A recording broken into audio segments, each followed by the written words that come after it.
So first of all, as a quote from The Guardian says, geography is a must-have A-level. So it's a really great subject because it combines both the arts and the sciences subjects together. So there are obviously two sides to geography, the human and the physical, and there is overlap between them, and we will look a bit more about what the different parts of it involve later on in this presentation. It's a really good facilitating subject, so it's a good one if you want to keep lots of options open and you're not certain what you want to do at university, because it opens doors to other degrees like business and administration, law, engineering, etc. And it was found to be one of the most relevant A-level subjects when it comes to learning about climate change and the environment and the world around us.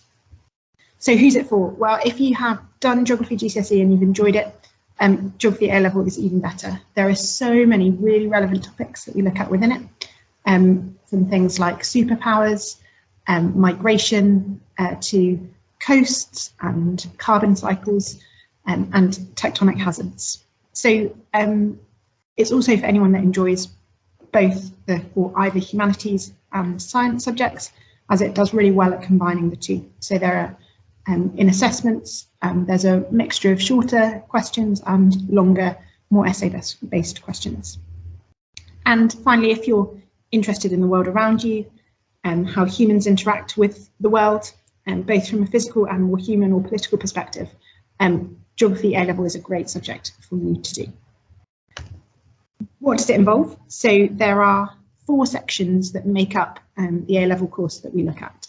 So the first part is paper 1, which is the physical paper, and this is 30% of the A-level, so this is done at the end of year 13, and we look at 4 topics within it: tectonic processes and hazards, so similar to what you will have done at GCSE but in more depth, looking at different plate boundaries and the different earthquakes and volcanoes, a range of case studies, and that's a topic that you do in the second half of year 12.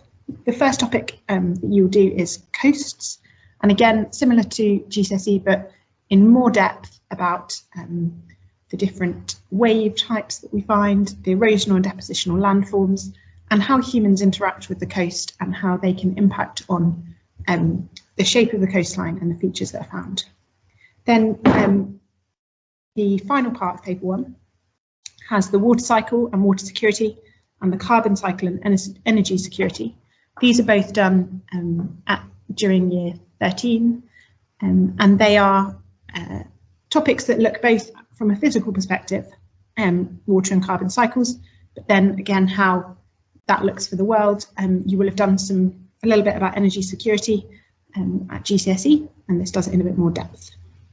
Then paper 2, which is also worth 30% of the A-level, is the human-based topics. So you begin year 12 with looking at globalization and thinking about how globalization has accelerated over the last 50 years, what's caused that and how countries interact with each other. Then you move on to look at shaping places and regenerating places. So this is what makes up place identity. So what's the difference between a space and a place, and some of the ways that areas have been regenerated or changed over time. Then the final 2 topics, superpowers, so again a more geopolitical topic, looking at how countries interact with each other and the main superpowers around the world, and global development and connections, and we focus specifically on migration within that. So international migration, regional migration, the patterns and trends in it, and the causes and effects. So this is a really, really relevant topic to so much of what we see in the news at the moment.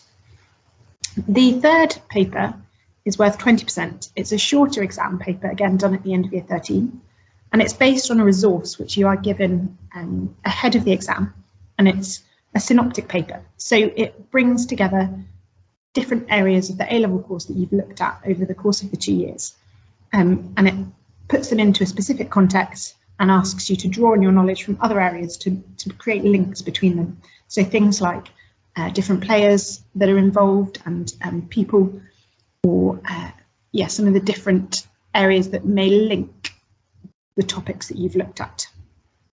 And finally, the independent project. So this is a coursework-based project that you pick what you would like to look at, anything relating to the course that you studied.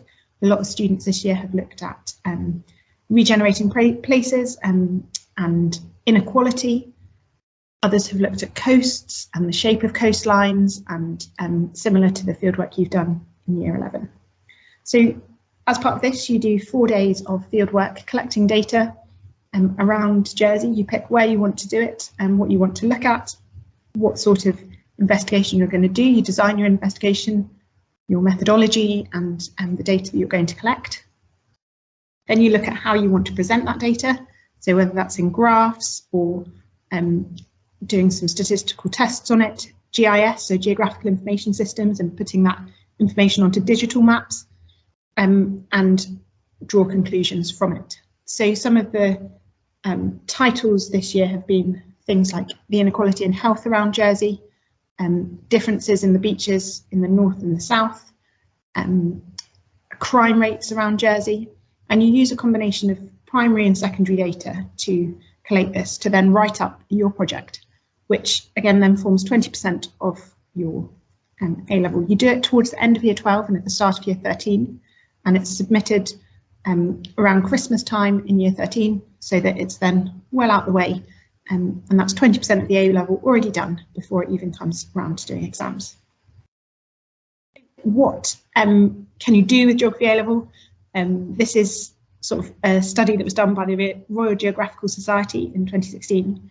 So that year there were 31,636 students that studied A-level geography in the UK, and this is where they went to afterwards. So across the UK, 82% of them then went on to university, studying a really wide range of subjects. So as I mentioned at the start, geography is a subject which can help facilitate other subjects, or as this graphic mentions, 18% then went on to study some form of geographical subject at university. So that could be a more physical based subject like oceanography or geography and oceanography, geography and marine biology, or it could be a more human based subject like population and geography, or you can just do a combination of the two.